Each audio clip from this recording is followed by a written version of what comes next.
DMTV Info, votre chaîne d'information en temps réel. La politique, la santé, le sport, les faits de société, la musique, les rumeurs et bien plus encore. Vous découvrirez cela dans notre chaîne DMTV Info.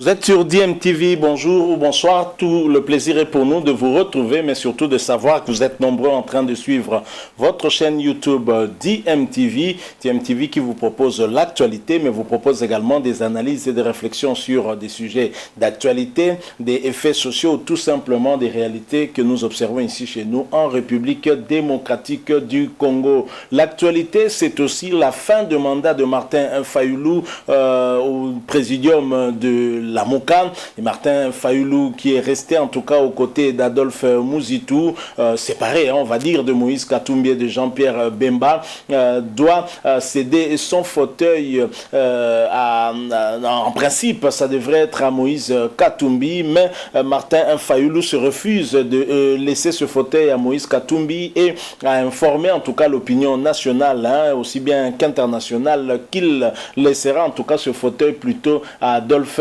Muzitu. Aurons-nous officiellement deux ailes de la MOCA? En tout cas, c'est ce que nous allons savoir un peu plus. C'est au cours d'une communication hier, vendredi 9 avril 2021, que Martin Fayulu a annoncé qu'il va remettre le flambeau du présidium de la MOCA à Adolphe Muzitu et non à Moïse Katumbi. Martin Fayulu Madidi, actuel coordonnateur de la MOCA, a annoncé le vendredi qu'il va passer l'étendard ce samedi 10 avril à Adolphe Muzitu. Cependant, le calendrier des mandatures tournantes de la coalition publié le 12 octobre 2020 prévoit que Moïse Katumbi prenne la tête du présidium ce 10 avril, puis viendra le tour de Jean-Pierre Bemba, puisque c'est Moïse Katumbi qui avait en tout cas commencé par diriger cette plateforme. Mais pour Fayulu, il n'en est pas question. Les deux derniers cités se sont auto-exclus du présidium en adhérant à l'Union sacrée de Félix Tshisekedi. La MOCA a depuis changé ses textes, insiste Fayulu. Nous avons constaté leur départ et la MOCA a changé ses textes. Demain, samedi 10 avril, nous allons faire la passation de pouvoir entre moi-même et le Premier ministre Adolphe Muzitu, a déclaré Martin Fayulu. Mais dans deux communiqués, les proches de Moïse Katumbi et Bemba avaient rappelé que le 10 avril, le président de Ensemble pour la République prendrait la direction de la MOCA. C'est donc un bras de fer. Jusqu'où va conduire ce bras de fer? Est-ce que ça ne va pas les conduire au niveau de la justice pour que celle-ci puisse départager les deux camps opposés de Martin Fayulu et de Jean-Pierre Bemba Katumbi d'un côté, et de l'autre côté évidemment Muzitu qui accompagne aussi Martin Fayulu. Alors au cours de cette même communication d'hier vendredi 9 avril 2021, Martin Fayulu a fait part aussi à l'opinion tant nationale qu'internationale de leur proposition de réforme de la loi électorale. Et je propose de l'écouter pendant ces quelques minutes, pendant quelques secondes, pardon. C'est un reportage en tout cas du journal de RTGA que je vous propose de suivre. Ensuite, nous allons revenir pour faire une petite analyse par rapport à ce que demande, ce que veut Martin Fayulu. Et ensuite, nous allons conclure bien sûr ce sujet. Je rappelle que vous suivez votre chaîne YouTube DMTV. Abonnez-vous s'il vous plaît. N'oubliez pas d'activer la notification juste en cliquant sur la petite cloche que vous verrez apparaître, parce qu'elle vous permettra justement de ne plus rien manquer des prochaines vidéos que nous allons vous proposer. Suivant Martin Fayulu Madidi, nous nous retrouvons bien entendu tout de suite après. Martin Fayulu et Adolphe Muzitu ont présenté vendredi 9 avril leur proposition de réforme de la loi électorale en RDC. Ils ont proposé notamment que la publication des résultats provisoires des élections ne soit pas l'apanage de la CENI. Je vous propose de suivre Martin Fayulu, président de la MOCA. Nous supprimons le seuil qui était avant 1%, 3%, 1% pour les élections législatives nationales et 3% pour les provinciales. Et nous nous disons aujourd'hui, nous mettons par contre ce que nous pouvons qualifier de seuil de candidature. Donc, vous ne pouvez pas être candidat président de la République et candidat député national ou député provincial. Vous ne pouvez pas être candidat député provincial et être candidat sénateur ou candidat gouverneur ou candidat...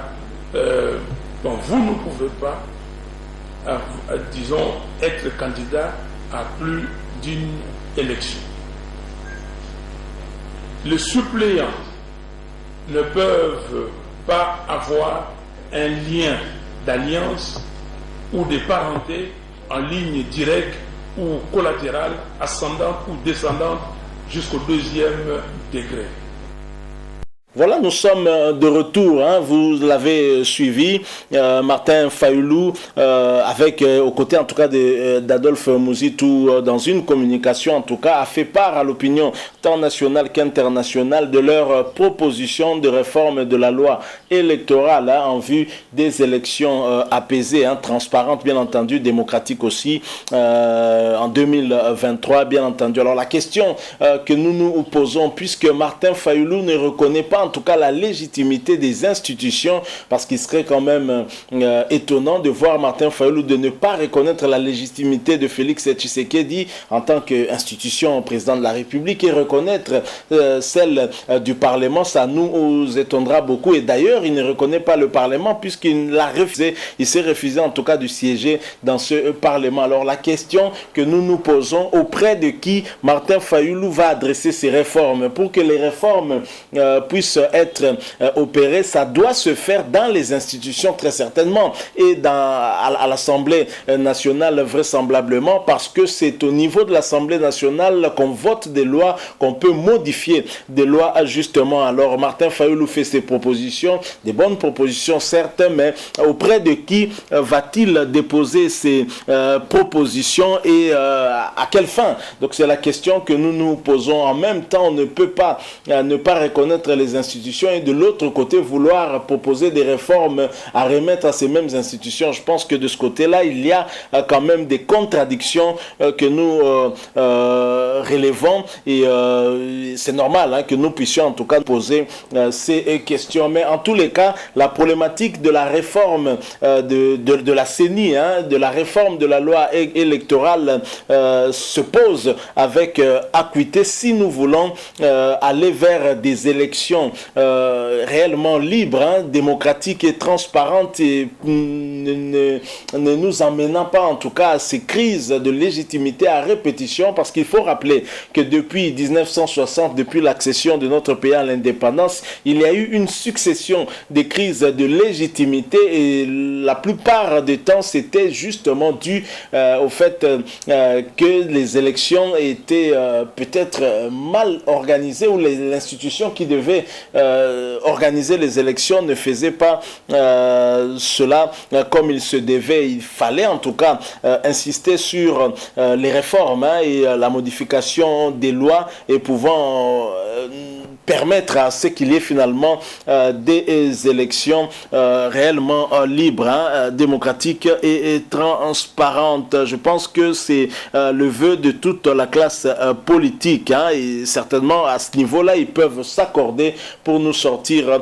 des bonnes réformes, hein, avec le leadership de Fathi Béton. Nous espérons que les choses iront pour le mieux dans les jours qui viennent, mais en tous les cas, la problématique des réformes de la CENI et de la loi électorale se pose. Nous espérons que ce Parlement pourra s'y atteler afin qu'en 2023, nous puissions avoir des élections, je dirais, propres. Donc voilà ce que nous avons voulu partager avec vous. D'abord, quid de l'avenir du présidium de la MOUCA après Martin Fayulu, et aussi cette proposition faite par Martin Fayulu et Adolphe Muzitu en ce qui concerne la loi électorale, proposition sur la réforme de la loi électorale, bien entendu. Vous l'avez suivi pendant ces quelques secondes. Si vous avez aimé, laissez-nous un like. Si vous avez un point de vue à partager avec nous, n'hésitez pas en tout cas de nous laisser un commentaire. Merci de vous abonner à cette chaîne DMTV et n'oubliez pas qu'en vous abonnant apparaîtra une petite cloche qui vous permettra